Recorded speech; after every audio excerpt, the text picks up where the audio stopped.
Okay, Justin, James Parker, thank you for sending me your swingsy, mate, and joining my academy.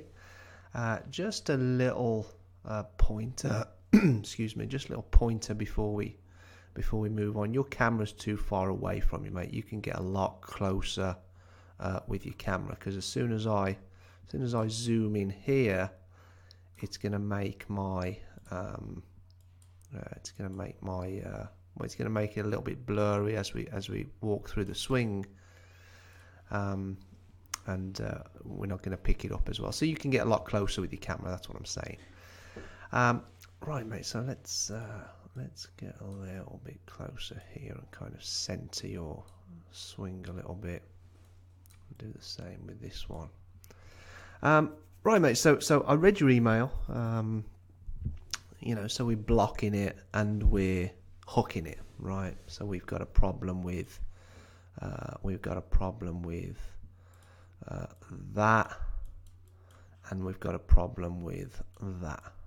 Okay, and I just spent a little bit looking at your golf swing, and I think it's a pretty easy fix. Okay, but I just want to give your swing the once over, so you can watch this video again and use it as a reference moving forward, right? So put a little dot where your left ear is. Put some dots where your hips are, and yeah, setup wise, not bad. Athletic, knees are bent, you look evenly distributed. Your backside's a little bit too far sort of away from your heels, if you like. So you might find, if we got you on a body track mat or something like that, which picks up the pressure, there might be a little bit too much pressure towards your heels in the setup, right? And that's not necessarily a bad thing. It just depends what you do throughout the swing. But if we then look, so ball position's good, shaft slightly leaning forward. I like the fact that your center of your hips is just slightly forward of the center of your shoulders, right? So you've got kind of a little bit of tilt away from the target there. So basically, your lower body center, the mass, is a little bit forward of center, which is what we want, right? So nothing major standing out with regards to the setup. And if we look at your move going back here, a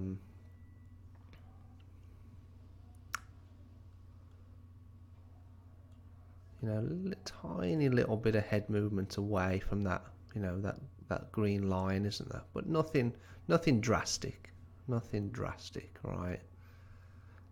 Nothing drastic during the backswing from that point, right? It's not like there's a major shift off the ball away from the target. It's not like there's a major shift with your upper body. You look to be loading the pressure under your right foot and then getting ready to explode into your lead foot as you come down, right? So I like all that sort of stuff, right? Very athletic, very powerful. You can tell you've been doing this a while, right?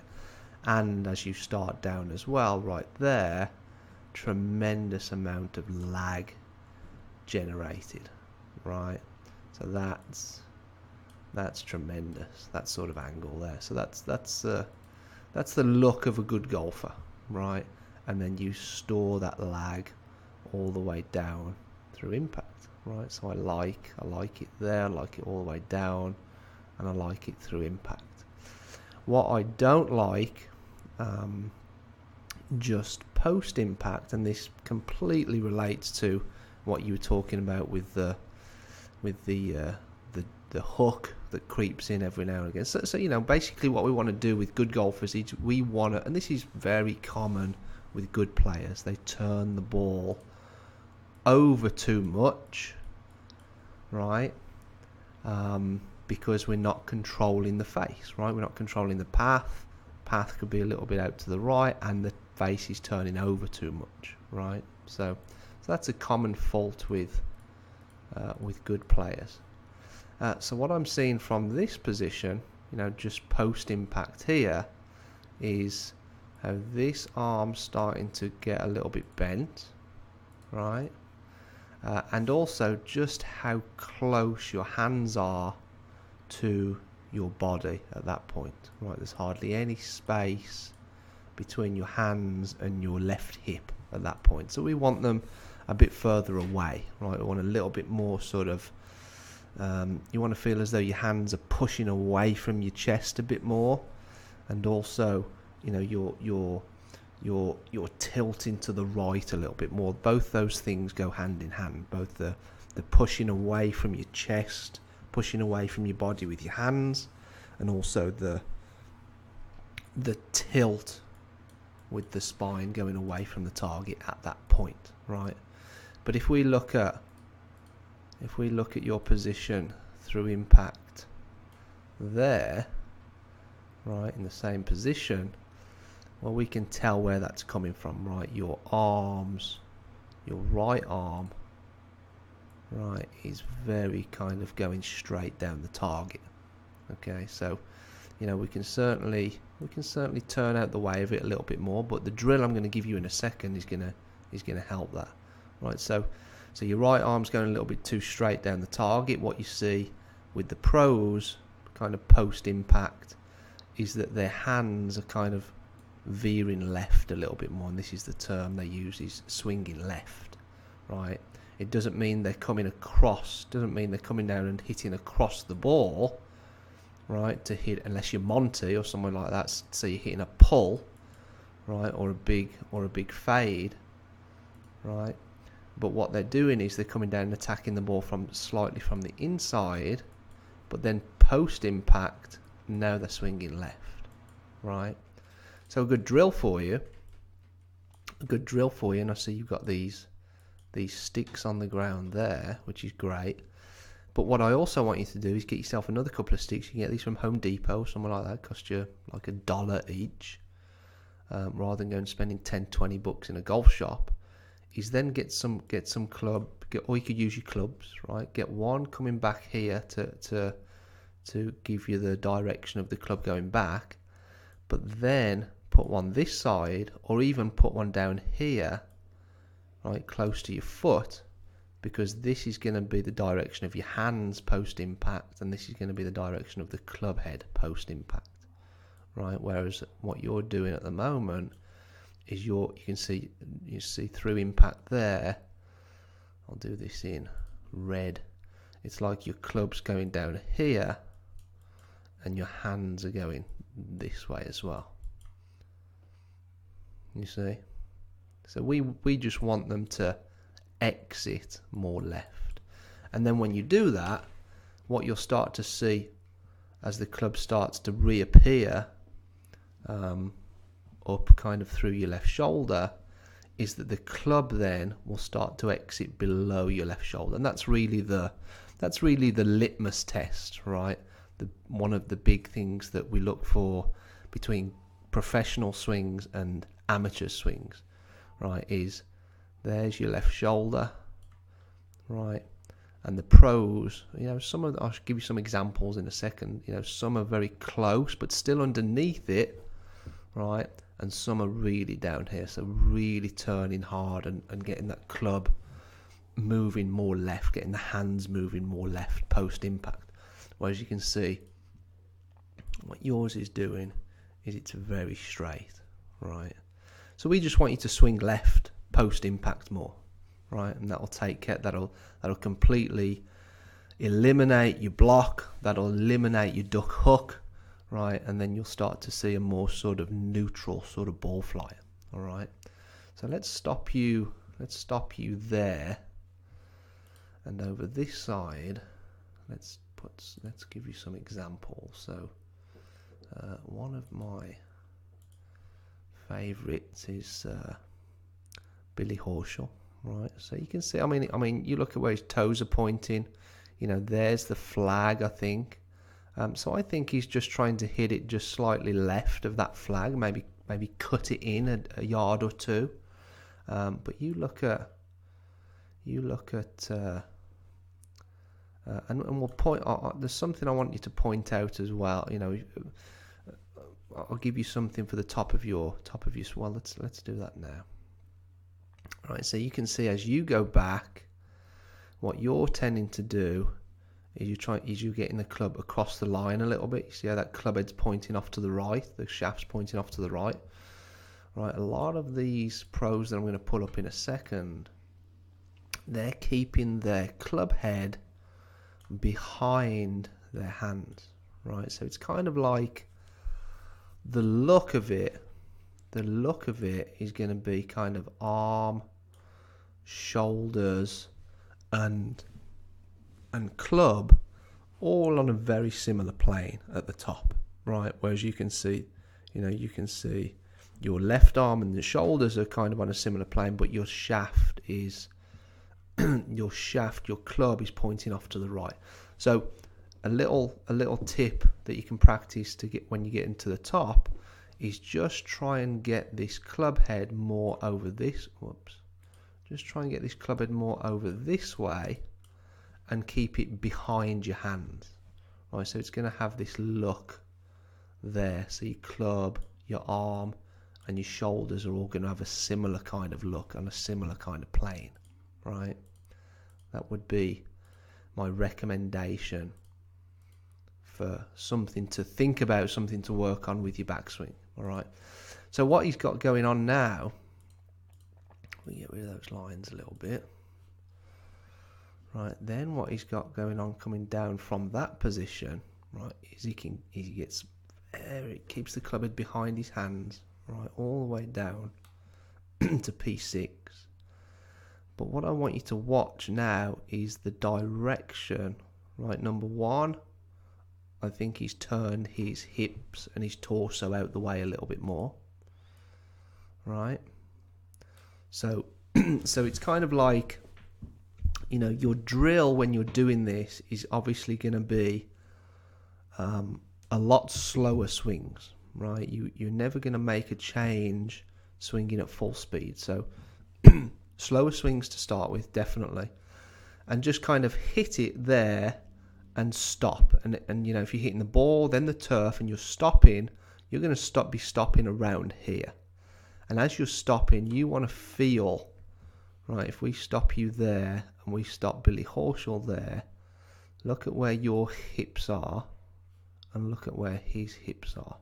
So his belt buckle's kind of pointing over there, almost at the target. I'd say your belt buckle's pointing over here somewhere, right? So little shots, right? You're stopping at impact, and you want to stop at impact with your belt buckle facing your target, right? That would be the best. That would be the best way of thinking about it. Now, if your belt buckle's facing the target, it means that your body's turned out the way more, and then you've got more chance of your hands and the club exiting more left, right? So we pointed out that your hands and your arms are going too straight, and you end up with the club coming out above your left shoulder there.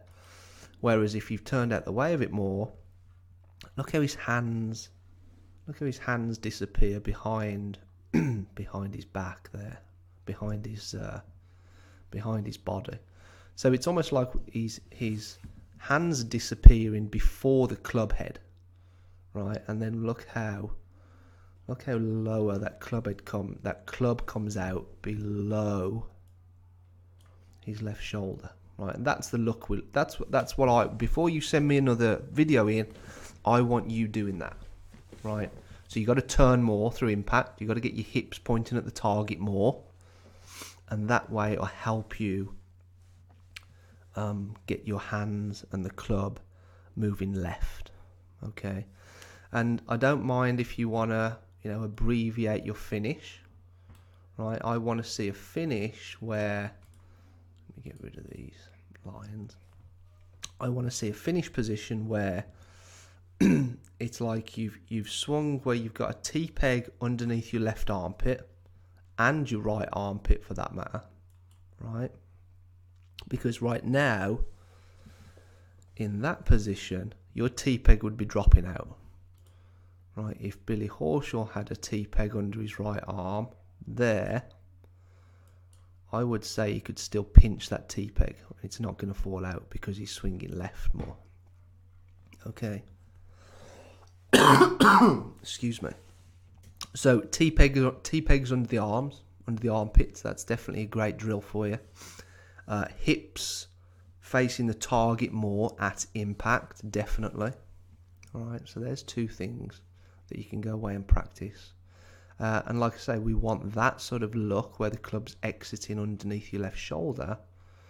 And then when you finish, as soon as that arm, right, the elbow and the shoulder at the same height, kind of making this L shape, that's your finish position. All right. So I want you to start really feeding your brain with this information. So there, that would be your finish position. Right there, and I'll do this in yellow. Right, that would be your new finish position that I'm looking for. Right, but you can see you haven't really got a finish position, and you carry on, and you kind of your left elbow sinks down some more, and you turn some more. Right, so I want you to feed your brain with exactly where the end position is. Right, we're swinging it, we're turning harder, we're getting your hips moving out the way more, we're exiting left more with your hands and the club head, and there's your finish position. Boom. Okay, and that's it. You're kind of coming round some more. There's a lot of excess movement post impact, and I don't want to see that. All right, there, boom, that's it. Hit shots doing that again and again and again. All right, let me give you another. I'll give you another example here. I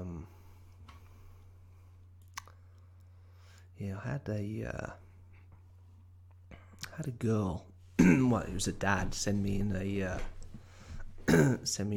swing. She was about 14, I think 13 or 14, out in California a few weeks ago. Beautiful golf swing. I pulled this example up for her, but this is a good example what I mean with regards to the hands being away from the body at P8. Right, your hands are in here. Right, that's what I mean. So who have we got here? Tommy Fleetwood. Right, so we're going to look at some examples here of the club. I mean, he's hitting a driver. I mean, he's trying to belt it over 300 yards, but the point is under his left shoulder, right?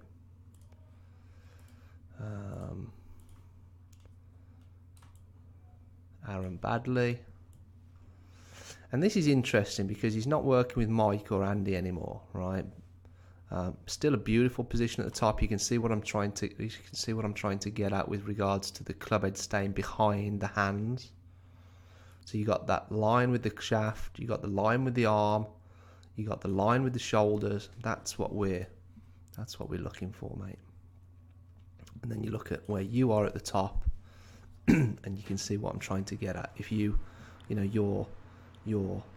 arms good, shoulders are good. We just want the club more over here, right? It's gonna feel. If we were having a golf lesson in person, I'd get you to swing to the top and stop, and all I'd do is I'd move the club head over here some more, right? So it's gonna feel like the club head weighs a lot more, right? The club head's gonna feel like it weighs a ton at the top now, right? In your new position. So again, let's get him moving, swinging through. And for me here, what I'm seeing compared to his old sort of stack and tilt move where he worked with Mike and Andy is, for me, he's got a little bit too much. He's got a little bit too much on his pushing down still under that right foot, and also, I think that's too straight.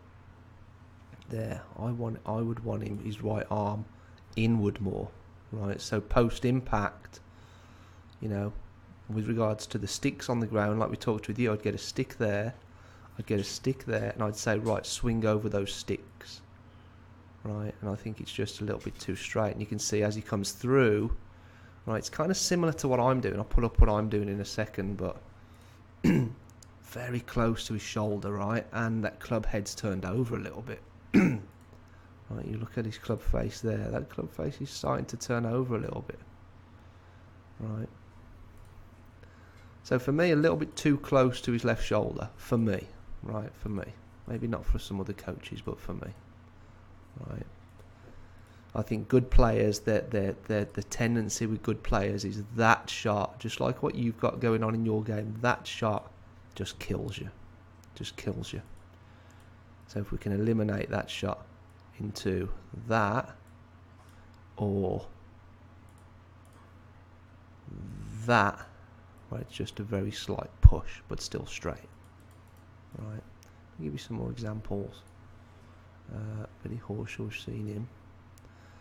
Charles Schwartzel, a little bit higher with his arms compared to a lot of the other guys on tour. Right, but again, you know, look at his hands and club, right, and look at his, kind of turns that face over a little bit early, doesn't it, compared to a lot of others. But look at where he exits. Look at where he exits.